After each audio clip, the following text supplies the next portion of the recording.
in essence a retelling of history and its Malay community's way of life. Dubbed as the Queen of Fabrics, Songket requires high level of intricacy, long hours of labor, and the dedication and precision required for its construction. Weaving textiles is nothing new in Asian civilization. Nearly every Asian nation has its clothes weaving heritage. The difference here with Songket is its creation must be parallel between the material and the design.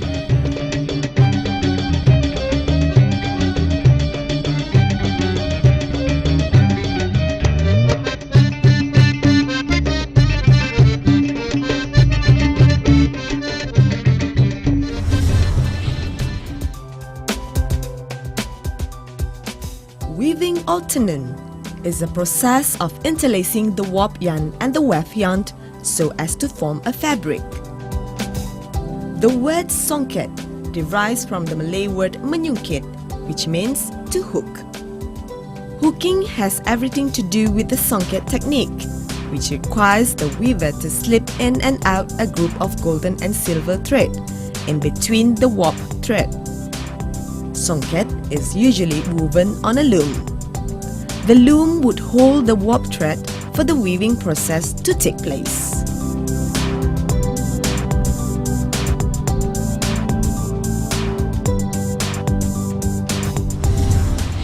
The difference with batik is, one only has to sketch a design on the materials, whereas Songket, the material and design are both created simultaneously.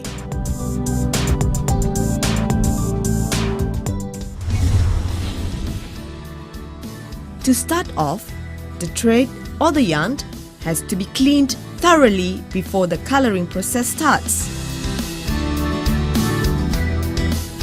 Not as easy as it looks, fumbling through this process will produce an uneven coloring and irregular yarns.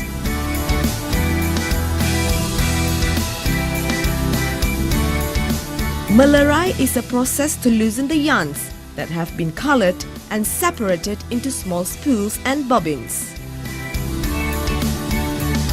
This has to be done carefully, compact and precise in order for the next process to be done with much ease. This process is accomplished with the help of spinning wheels.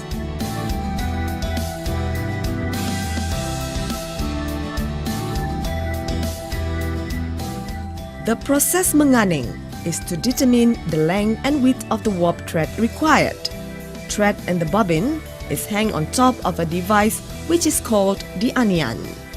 The threads are then pulled together and wrapped around a set of poles which measures the amount of thread needed for a certain length of Songket. The measured warp will then be moved to what is called the rolling board. The rolling board is a roller at the end of a loom. Mengarat is a method of separating the warp thread into two sections, the top part and the bottom part. Later, when weaving is in progress, the warp will open up for the weft to pass through. Menyampak is a process where you insert the warp into the loom shaft. Two pieces of thread is inserted into each shaft at a time. Menyongket refers to the process of applying the design from the graph paper onto the warp. Each box on the graph paper refers to 3 to 5 pieces of thread. The weavers will pick up the threads and slit in the bamboo skewers according to the need of the design. Weaving is the last process in the production of Songket. The weaving phase only requires one weaver.